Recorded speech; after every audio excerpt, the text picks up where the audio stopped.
In previous video, we are seeing about pre-indexing as well as post-indexing. This pre-indexing and post-indexing. This word itself tell the meaning. Pre-indexing means before transferring, it will do that operation and it will transfer the updated result. Here we will consider the example. LDR dot W R0 comma R1 in bracket R1 comma hash offset means what it will do, read memory R1 plus offset. It will add these two, whatever that memory location you will get, in that memory location it will read the data with R1, and after transferring this data into this R0, then R1 will be updated with R1 plus offset. Means this is of pre-indexing. Pre-index means R1 is added with this one, whatever the memory location you will get, that location data will be transferred to R0. After this one, R1 will be updated with R1 plus offset. This is of pre-indexing. So here we'll see there are different type of pre-indexing instructions that are available. LDRB means here we'll see what they have written: read byte from memory location Rn plus offset. Read byte from the memory location. What is that? Rn plus offset. You will read that and you will store this one into RD. Similarly, read half word, because they have written LDRH. H means what? Half word. Similarly, read word from memory location Rn plus offset. This is of just LDR. Here you have B and here you have H, but here you have just R. Next, LDRD, read double word from memory. Here R1 comma RD. Here you have D means double word. Double word will be read here. So read a double word from the location Rn plus offset. That will be stored in these two words here. Next you can see STRB.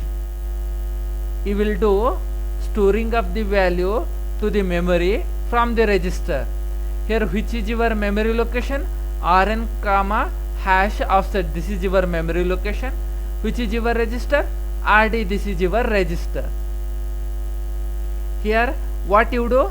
Store the byte to a memory location. What is that? Rn plus offset. From where? From this register RD. Here also you have byte. Here also you have half word. Next just str. Next double word you can have. Next you can have multiple memory access instruction. LDMIA. IA means already we have seen what is that I. Increment after word.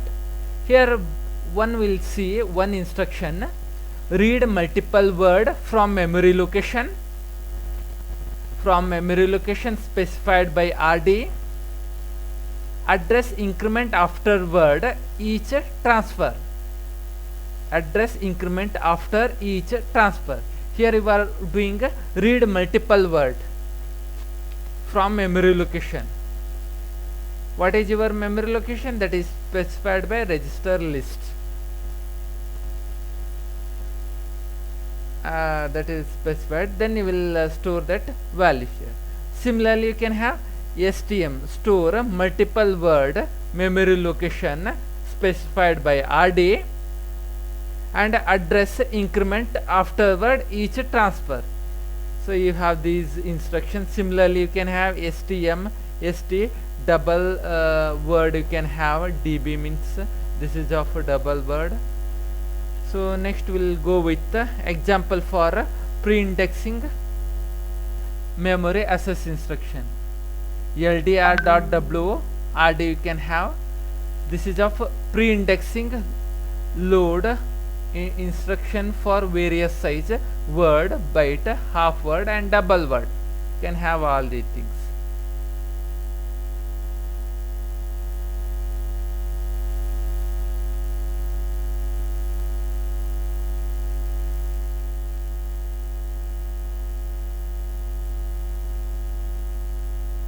Here already we have seen that this exclamatory indicates that update of a base register that will take place after. Exclamatory option is, it is optional.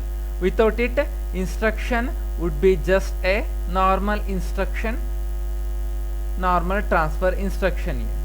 Next we will go with the post indexing memory access instruction. What is that? A post indexing memory access instruction means transfer using base address specified by the register and then update the address register afterward. We'll see one example. ldr.w r0 comma in bracket r1 comma hash offset. What it will do? Read memory r1.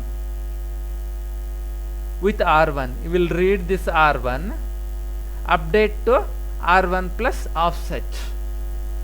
You will update to r1 plus offset means you will just read what is that is available in this r1 that will be stored in this r0. After this instruction, r1 will be updated with r1 plus offset. This is what a post indexing. Post indexing, you told this instruction because r1 will be updated after this instruction get completes.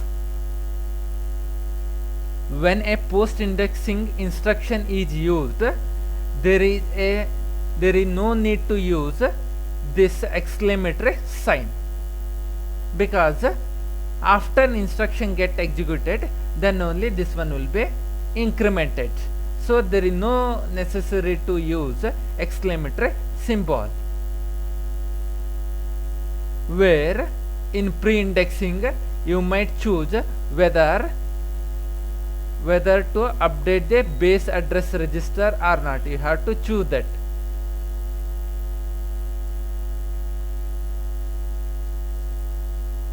Next we can have this type of instruction here, ldrw. Similar to pre-indexing, you can have all these instruction in post-indexing also. You should observe the syntax here. Usually in pre-indexing you will get square bracket, in square bracket only you will get rn comma hash offset, but here you should observe that square bracket get completes only for rn. Next you can have comma hash offset. So this is of post indexing. Next we'll go with the push and pop instruction. You already know where can use push and pop instructions. Whenever you are using stack operation, if you want to store some data to stack, you will use push. When you want to take some data from the stack, now you can use pop instructions here. Here what they have written, what is that syntax? Push. In flower bracket you can have r0 comma r4 to r7 comma r9. What it will do? It will push r0, r4, r5, r6, r7, r9 into a stack memory. Means from r0 to r9 all these data will be pushed into stack memory. Next pop r0 comma r3. What it will do? Pop r2 and r3 from the stack. These are the example for stack operation. Usually a push instruction will have a corresponding pop. For every push you can have corresponding pop with the same register list, but this is not always necessary. It is not always necessary. Here we'll see another example. A common exception in which a pop is used as a function return. Push r0 dash r3 comma lr. Save, what it is the meaning? Save register contents at the beginning of subroutine. At the beginning of the subroutine you will save the register content. Next pop r0 dash r3 comma pc means what it will do? Restore register and return. You will restore register will be